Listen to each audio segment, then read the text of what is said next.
皆さんおはようございます。こんにちは。こんばんは。あきこです。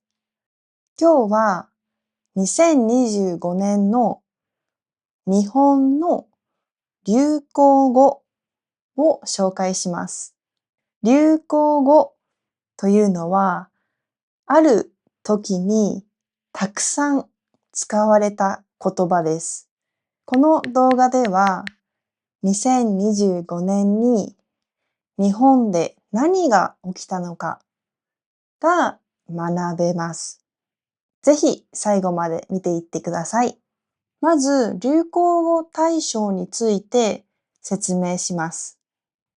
流行語大賞は毎年12月に発表されます。発表されるというのは、みんなにお知らせするということです。その年にたくさん使われた言葉が選ばれます。選ぶというのは、たくさんある中からどれにするか決めるという意味です。まずは流行語の年間大賞です。これは一番大きな賞です。2025年の年間大賞は、働いて働いて働いて働いて働いて参ります。です。とても長いですよね。これは高市総理大臣の言葉、言ったことです。2025年の10月に高市さんが総理大臣になりました。その時、こう言いました。働くを5回も言いました。これはとても頑張りますという意味です。一生懸命頑張るということです。でも、この言葉には賛否両論あります。賛否両論というのは、いいと思う人、いいと思う人も悪いと思う人も両方いたということです。いろんな意見がありました。なぜなら、今、日本では働き方の改革、変えていくことが重要だからです。働き方改革を必要としています。働き方改革はもう少し短く働く、休みをもっと取るようにすることです。なので、働いて働いて働いてはちょっと古い考え方と思う人がいました。でも、高市総理大臣は日本のためにたくさん頑張るという意味で言いました。ちなみに、日本で女性の総理大臣は初めてです。ガラスの天井を破ったと言われています。ガラスの天井を破った。ガラスの天井は、女性はトップになれないという見えない壁です。見えない天井です。高市さんはこの壁を破りました。破るというのは壊すという意味です。なくすという意味です。とても歴史的な出来事です。歴史的。みんなの記憶に残る。とても重要なという意味です。次の流行語は、こここ米です。コココ米です。面白い言葉ですよね。2025年に日本ではお米の値段がすごく上がりました。お米がすごく高かったです。そこで古いお米を買う人が増えました。古いお米、新しくないお米。古いお米を買う人が多くなる。増えました。古いお米には3種類あります。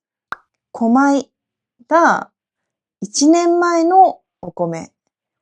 古古米が2年前のお米。古古古米が3年前のお米です。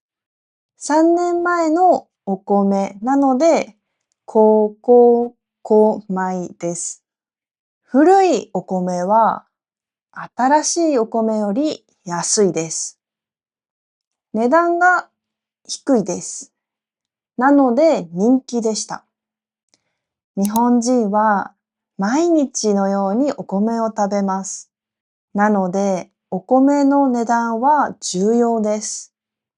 なので今年、コココ米という言葉が流行語になりました。次の流行語はニキです。ニキです。意味はわかりますか？皆さん、四季という言葉は知っていますか？日本はもともと四季が豊かな国です。春、夏、秋、冬があります。4つの季節があります。それを四季と言います。ですが、2025年は春と秋がとても短かったです。とても短かったです。春と秋がすぐに終わりました。すぐに過ぎていきました。なので、2期です。これは気候変動の影響によります。気候変動は地球が暖かくなることです。もともと日本は四季が美しい国です。これからも四季が楽しめるといいです。最後の流行語は、脈々です。皆さん聞いたことはありますか？脈々は、大阪・関西万博のキャラクターです。エキスポのキャラクターです。世界中の国が集まるイベントです。行事です。2025年には大阪で万博が開かれました。万博が開催されました。その公式のキャラクター、オフィシャルキャラクターが脈々です。赤と青の不思議な形をしています。ちょっと変です。ちょっと不思議、面白い形をしています。最初はみんな変なキャラクターだなと思いました。最初はちょっと変なキャラクターだなと思いました。でも、だんだん少しずつ人気が高まりました。少しずつ人気になりました。万博ではみんなが脈々と写真を撮りました。私も万博に行った時に写真を撮りました。今日は2025年の流行語を紹介しました。皆さんの国には流行語大賞はありますか？皆さんの国では2025年何が流行りましたか？コメント欄で教えてください。今日の動画はここまでです。最後まで見ていただきありがとうございました。また次の動画でお会いしましょう。またねー。